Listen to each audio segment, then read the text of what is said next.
Donald Trump wants to impose a 10 to 20% tariff on all imported goods, and then a 60% tariff on Chinese imported goods. Do you know how crazy that is? That's going to completely destroy our entire economy. I'm sure you already know who Donald J. Trump is. 45th and future 47th President of the United States. Rich business mogul, talented actor, friends with the world elite. What can this man not do? However, with his recent victory, it is time to dismantle his empire. I will be tackling his crazy tariff policy, which he has the power to implement immediately when he enters office. Put your judgment aside and let me break down his terrible ideals. This is the start of a new video series titled The Donald Trump Manifesto, and will serve as a critique of the man's legacy, policies, and future. With that being said, this is a breakdown of his terrible tariffs.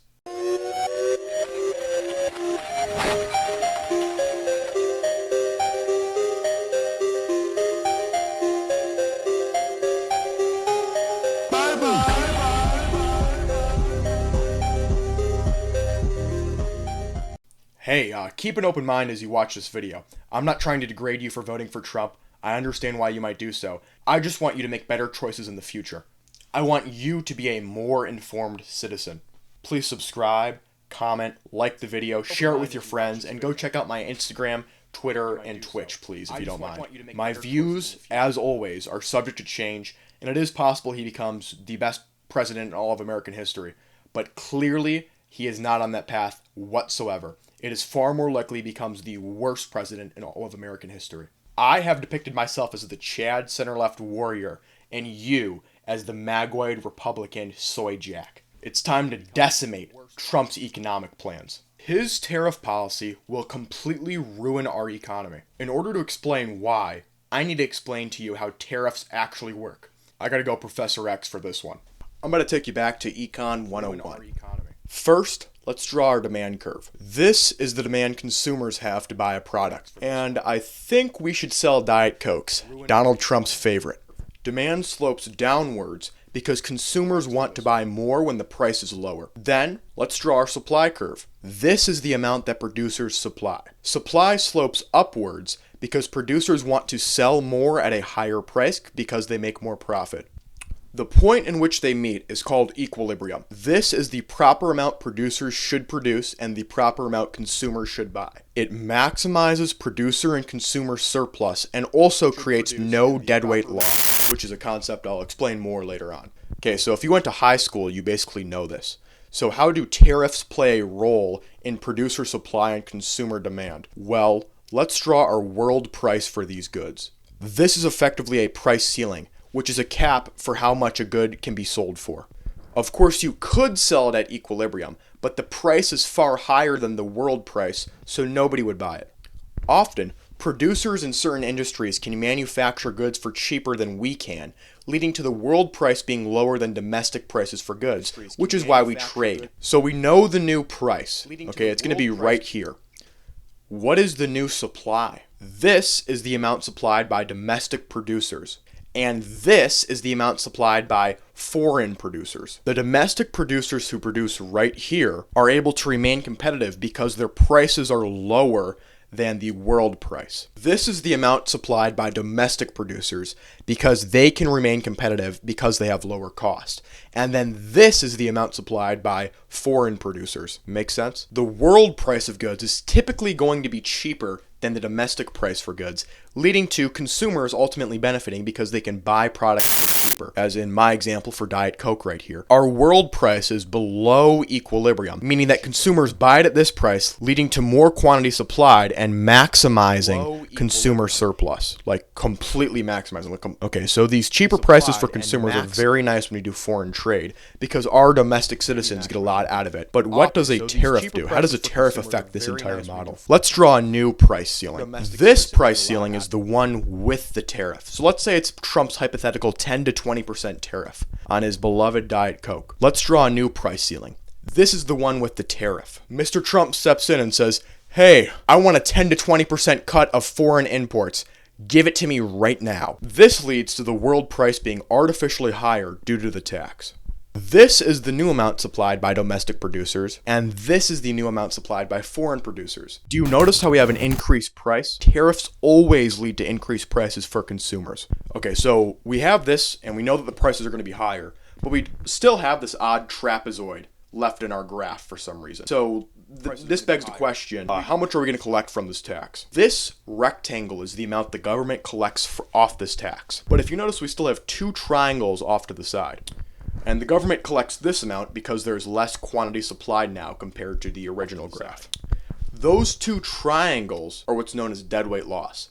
It's goods and services that society could have had, but we don't have anymore. Deadweight loss is goods and services society could have had, but we don't have anymore because of a variety of reasons, typically because the market is inefficient, which this is a good example of market inefficiency. We're not supplying the proper amount. In short, it's goods society wants, but never will have. And the market becomes inefficient. And let's turn to China. Let's import Mao Zedong plushies from China, am I right? Let's do it. We will keep the graph the same for simplicity, but we're importing Mao Zedong plushies because why not? Trump steps in and says, China is stealing our jobs. I'm going to raise the tax to 60% on imports. That's fucking crazy, number one. But let's draw that on our graph. Let's see what the 60% tariff is going to do. Crazy, number one. Would you look at that? Do you see how high that tariff is rising? It's actually rising above equilibrium. Above equilibrium. Now, no goods will be bought from China, and we create massive deadweight loss. Like, society could have had far more goods and services, but now we don't because we wanted to raise a tariff. Not to mention the fact that when tariffs are too high, the government will collect zero tax revenue. The government collects zero tax revenue because no goods are being bought from China anymore from this. We are completely stuck with domestic producers, which leads to our prices being higher and the market effectively being inefficient. The price of the good could have been here, but due to tariffs, it's either here or here, which is just crazy. This just creates massive deadweight loss and leads to our markets being hyperly inefficient. So, nice one, Donald Trump.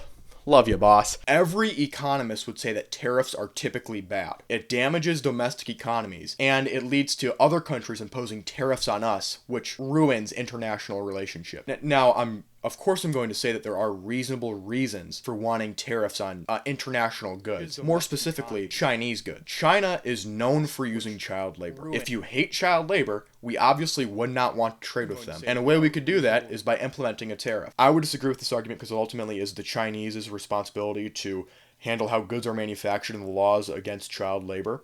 But regardless, Trump hasn't come to this conclusion using that reasoning. I completely agree with that reasoning. That makes sense to me. Okay, but Trump just believes in ultra-protectionism. For Trump, it's not about being the moral police of the world. It's about isolating ourselves off from the rest of the world. You want to talk about inflation? These tariffs will lead to massive inflation. Actually crazy inflation. Let's say you agree with all of Trump's plans. You don't want China to do anything with our economy. All domestic production. This 60% tariff on China might not even work at all. If we have inconsistent tariffs on opposing nations, it will lead to China, I don't know, trading with Mongolia, and Mongolia just trading with us instead, completely circumnavigating the entire tariff. The entire reason why you might want one. It's also important to note that these tariffs are going to be super easy for Trump to implement too. Tariffs are a power the executive branch holds. The Reciprocal Trade Agreements Act allows the president to raise tariffs up to 50% without congressional support.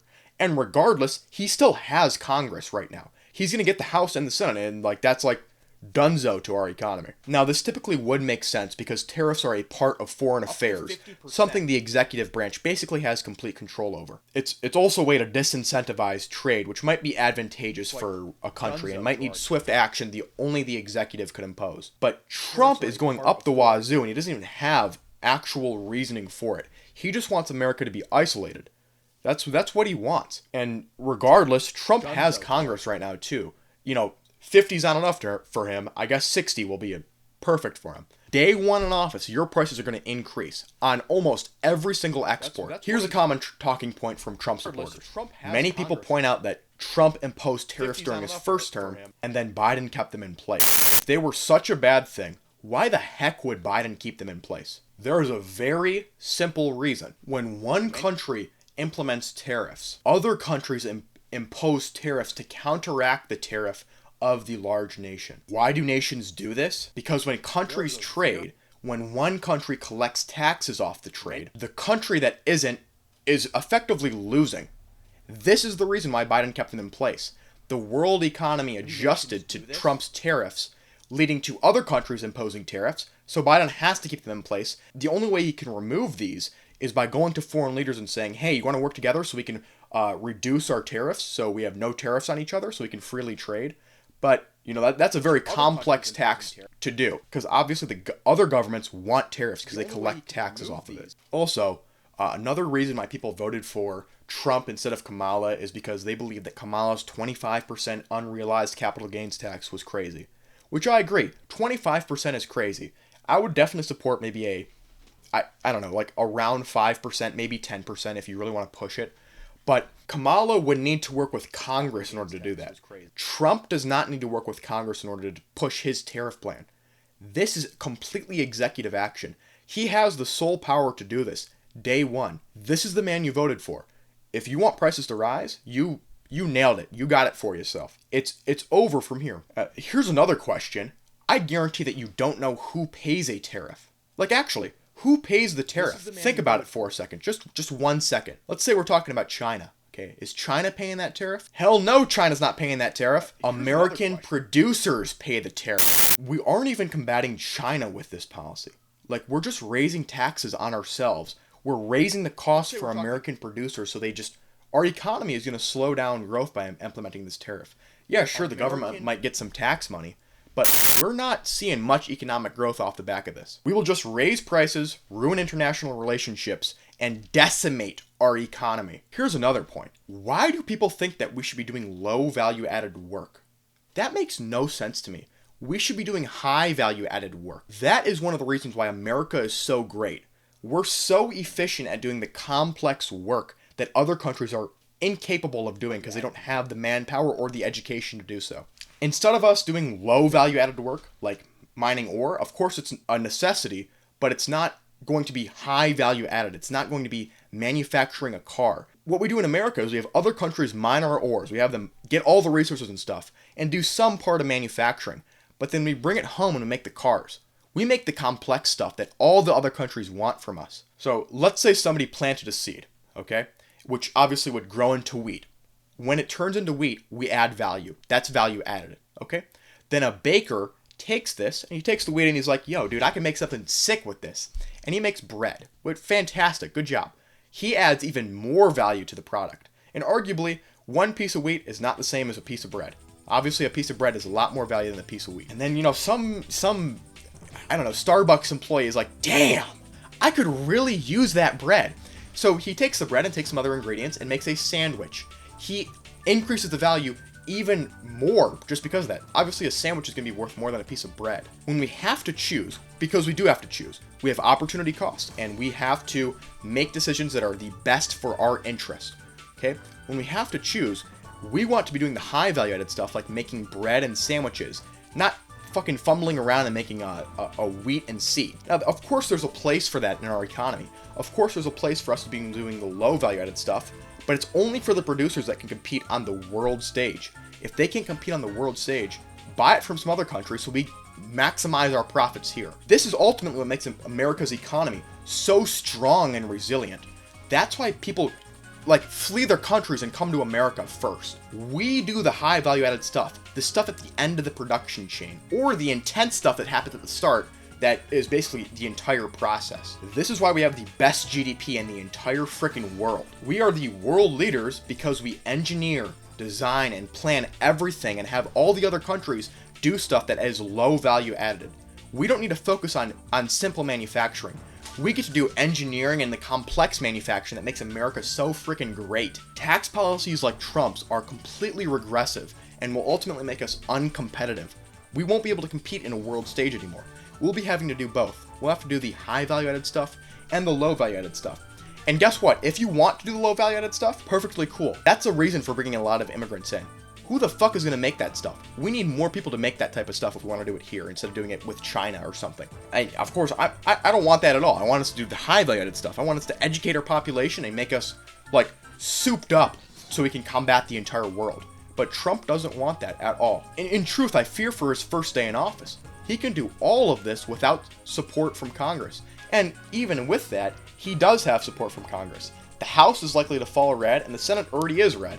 So this will destroy America's economy. Thank you for watching. Okay, Normal Pellin here. This is part 1 of my Donald Trump manifesto. If you enjoyed, please subscribe, like, comment, do all that stuff. I also have another video titled my January 6th manifesto.